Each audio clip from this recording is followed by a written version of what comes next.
Крыму острая нехватка медперсонала. Попасть на прием к врачу становится все сложнее. У поликлиник выстраиваются очереди. В тесной толпе и больные, и здоровые.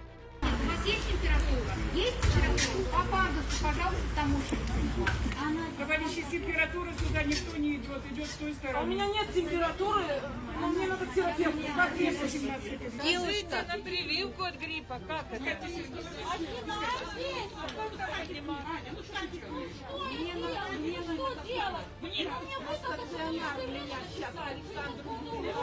Мне плохо совсем, я не могу стоять. Как прикрепиться к вашей поликлинике? Сейчас я вам дам бумагу. Такой своеобразный пропускной режим попытались ввести в 4-й поликлинике Акмесджита. После возмущенных постов в соцсетях вход в нее открыли. Однако попасть к врачу по-прежнему непросто. Вот ногу подвернула, и поехала в травмпункт. В травмпункте мне сделали рентген, перелом, наложили гипс и сказали, больничный лист выдают по месту регистрации поликлиники. Вчера звонила в свою поликлинику, травматолог будет принимать с 8 до 12. Сегодня с переломом, с гипсом пришла к 8, говорят, травматолога нету, к 11 может будет. То есть, получается, я второй день уже не могу больничный лист выписать. Как будет с работой, я не знаю. С переломом приходится туда-сюда мотаться. Нет записи. Я записалась. Сейчас я записалась.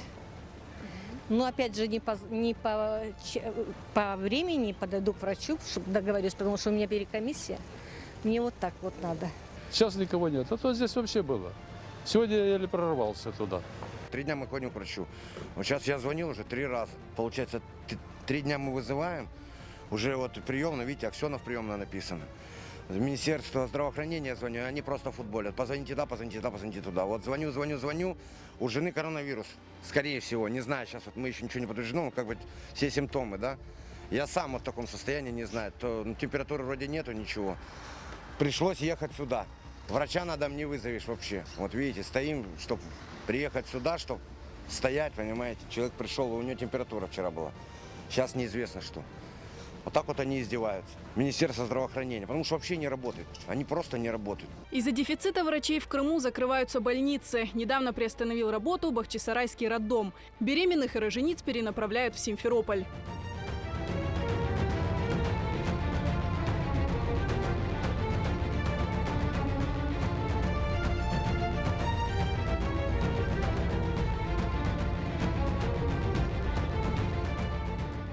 На сайте Минздрава Крыма опубликован длинный список из 1500 вакансий. В крымские больницы требуются врачи различных специальностей – медсестры, санитарки.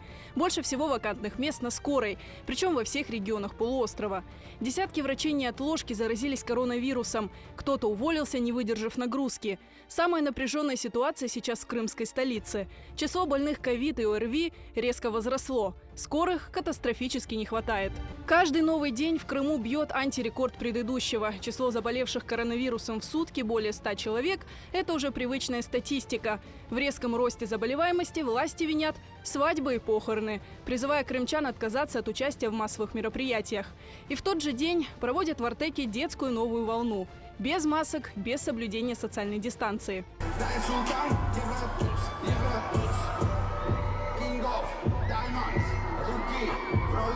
Власти убеждают, рост количества зараженных в Крыму никак не связан с прошедшим курортным сезоном. Однако динамика заболеваемости говорит сама за себя. Рост начался именно в июле, когда крымские власти открыли полуостров для отдыхающих. И с того времени цифры только увеличиваются. Сейчас на курортах полуострова снова аншлаг. По данным Минтуризма Крыма, в октябре крымские отели и пансионаты заполнены на 80-90%. Люди едут к морю пересидеть вторую волну коронавируса. Самолеты из разных городов России один за другим садятся в столице Крыма. Больше всего рейсов из самого неблагополучного по распространению ковида города Москвы – 30-40 самолетов в день.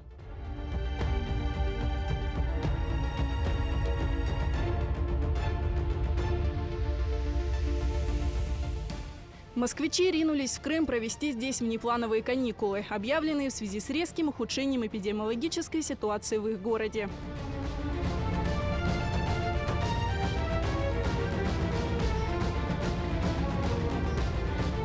А крымские власти, несмотря на пугающую статистику, не видят оснований ни для объявления каникул, ни для перевода учебных заведений на дистанционное обучение. В некоторых школах ввели масочный режим, но его не соблюдают даже учителя. И уж тем более дети, которые не в силах высидеть целый день в маске в душном классе. Власти говорят, школы в Крыму закроют, только если на это будет разрешение федерального центра. За чье здоровье можно не переживать, так это крымские депутаты. Они, не дожидаясь указаний свыше, оперативно перешли на удаленку.